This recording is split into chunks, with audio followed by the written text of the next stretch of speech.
Hey, it is Roshida coming to you from sunny Mexico City, and it is the first of the year. Yay! Starting up the year, and I wanted to come here today to talk to you about the things that I am adding to my life in 2024 that might be of interest to you. Now, because it's the beginning of the year, you've probably heard people for the past 2 or 3 weeks telling you, you need to do this, you need to stop doing this, this is going to change your life, this is not going to, like these are the things you need to do. But I don't do that on this channel. I want to give you like the real of things that might be helpful or maybe not, but I think they're going to be helpful for me, and so I'm sharing them with you because I'm a sharer.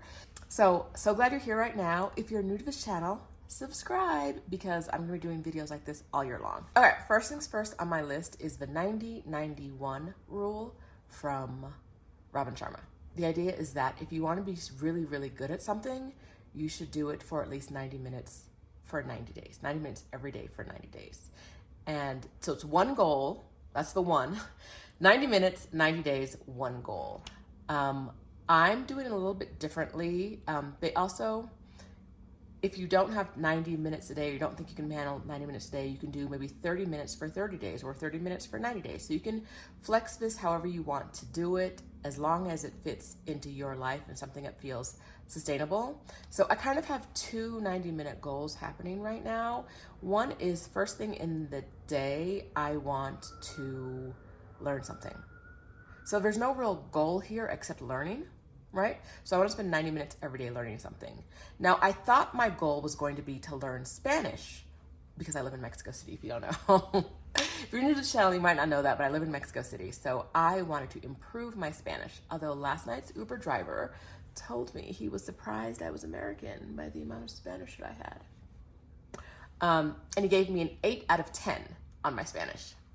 I'd love to be better with Spanish. I'd love to understand more, even when people are speaking very quickly at me. So was part of my goal. But now the reason I'm not going ahead with Spanish as a goal is because I am going to be spending a significant amount of time outside of Mexico in the first quarter of this year. So I really don't want to be learning Spanish daily in a place where I can't practice Spanish regularly. I'm going to South Africa for at least a month, and I'll be in a few different places in that time as well. So what I'm going to do, my plan right now is that when I'm at home or when I'm in Mexico or a Spanish-speaking country, I'll be learning my Spanish for 90 minutes a day. And when I'm not, I'll be learning something else. I've got a bunch of courses that I have signed up for and not completed. And if you're anything like me, you probably do too. So I'm going to be going through those in that time, in those 90 minutes. I told you that I had 2 goals for this year, 2 90-minute goals for the first 90 minutes of the year. The second is exercise. I would like to exercise for 90 minutes a day, every day for the first 90 days. I go to Pilates a lot, so that will count. By the time I walk to Pilates, take the class, and walk back, that is 90 minutes. So that's perfect in my schedule. But also, I'm very excited because working out for 90 minutes a day and adding a lot of walking. I'd like to add a lot of walking. I walk a lot now, but it's typically like 20 minutes to one stop and then 20 minutes to another. It's not like a focused like walk. It's like walk and do something and walk and do something and walk. So I'm super excited about focusing on exercising in like a meaningful way. And this is gonna play really well into goal number 2, or like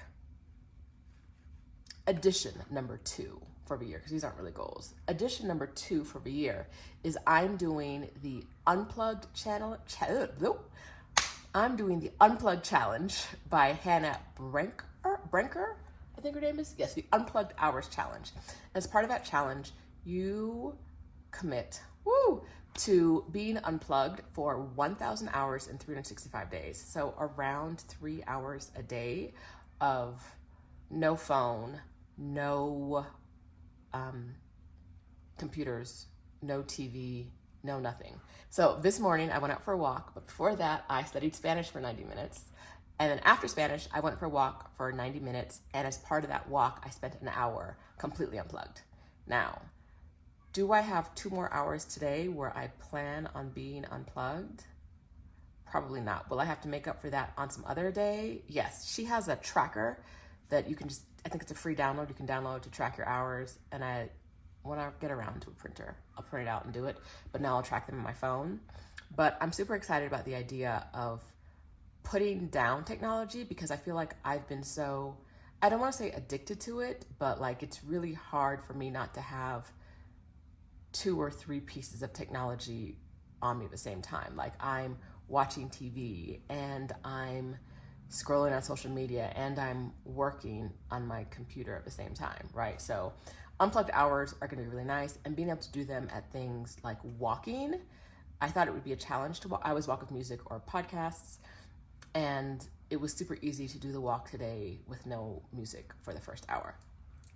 Now, part of the knowing thyself that I will always tell you to do and to focus on, and part of recognizing where I've fallen short in certain ways is recognizing that because I travel a lot and because my schedule is so fluid, I have very few regular commitments each week. What that means is that it's really easy to throw me off my schedule and I have to do some more planning. I am headed to the Bay Area next week and my flight's at like 5 a.m.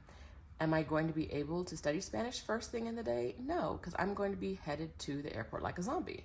Since I know that I'm doing that, I'm trying to think about ways that I can make this easier on myself. So for studying Spanish for 90 minutes and for doing like a exercise for 90 minutes, what I could do instead is do them together. Like listen to a podcast that focuses on teaching Spanish for 90 minutes, or listen to some other course or something, or feel like I'm do something to learn on my 90-minute walk would be a great way to combine them to be realistic, because you add enough of these things into your day and then the day is gone, right?